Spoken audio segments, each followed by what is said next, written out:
Hi guys, காலங்காத்தாலே ரெடியாகி எங்கே போகிறோன்னு பார்த்தீங்களா? ஐடி ஷாப்பிங் தான். அப்படி வந்த கடை தான் ஆனந்தம். இங்கே தான் கம்மியான ரேட்டுக்கு டிஃப்ரெண்ட் டிசைன்ஸில் சாரீஸ், குர்த்தீஸு, கவுன்ஸு அந்த மாதிரி நிறைய டிஃப்ரெண்ட் டிசைன்ஸாக போட்டிருக்குறாங்க. இந்த கடைக்குள்ளே போனோன்னு தான் கர்நாடகா ஜெயலக்ஷ்மி போனோம்ல, அந்த ஃபீல் ஆச்சு. இல்லாட்டி வேறு கடையிலலாம் அப்படியே கூட்டம் சரியான கூட்டம் இருக்கும். நல்ல நேரமோ என்னமோ அதனால தான் அவ்வளோ கூட்டம் வரல அப்படின்னு நினச்சி செகண்ட் ஃப்ளோர் போனால் அவ்வளோ கூட்டமாக இருந்துச்சுப்பா. வீடியோ கூட எடுக்க முடியல என்னால். அம்மாவுக்கு நானும் என் ஃப்ரெண்டும் தான் சாரீ செலெக்ஷன் பண்ணி கொடுத்துட்ருந்தோம். ஓகே, சித்திக்கெல்லாம் நாங்கள் தான் சாரீ செலெக்ஷன் பண்ணி கொடுத்துட்ருந்தோம். செகண்ட் ஃப்ளோரில் கூட்டமாக இருந்தனால வீடியோ எடுக்க முடியல. அதனால் நெக்ஸ்ட் வீடியோவில் நாங்கள் வாங்கின ட்ரெஸ் எல்லாம் அன்பாக்சிங் பண்ணி காட்டுறேன் நான் உங்களுக்கு. இந்த ரெட்டு சாரீ தான் அவ்வளோ அழகாக இருந்துச்சு. கிரவுண்ட் ஃப்ளோரில் சாரீ, அதுக்கப்புறம் பெல் பேண்ட்டு, ஸ்கர்ட்ஸு அதெல்லாம் வச்சுருந்தாங்க.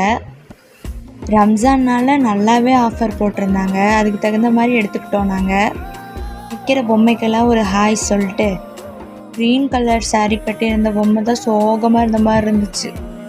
எனக்கு எப்பயுமே சீக்கிரமாக செட் ஆகிடும் ட்ரெஸ். இந்த தடவை தான் அவ்வளோவா செட்டாகவே ஆகலை. கடைசியில் தான் செட் ஆச்சு. எங்கள் அத்தை எடுத்து கொடுத்தாங்க. டைம் ஆக ஆக கூட்டம் ஜாஸ்தியாகிட்டே வந்துச்சு. இதனால நோன்பு வச்சுட்டு வந்திருந்தோமா, கொஞ்சம் டயர்டாக இருந்துச்சு. அப்புறம் டயர்டு அவ்வளோக்கா தெரியல. எங்கள் அத்தாவும் தம்பியும் தான் எப்படாப்பா ஷாப்பிங்கை முடிப்பாங்க அப்படின்னு இருந்தாங்க. அவங்களுக்கு எடுத்து முடிச்சோன்னா தான் அவங்களுக்கு போய் ஷப்னம் அந்த ட்ரெஸ்ஸு கடையில் போய் எடுப்பாங்க. அப்புறம் பில்லு போட போயிட்டோமா, அங்கே நாங்கள் வாங்கின ட்ரெஸ்ஸஸுக்கெல்லாம் கிஃப்ட்டு கொடுத்தாங்க. அப்புறம் அங்கே இருக்கிற பொம்மைக்கு டாட்டா பை பை சொல்லிட்டு கிளம்பிட்டோம்.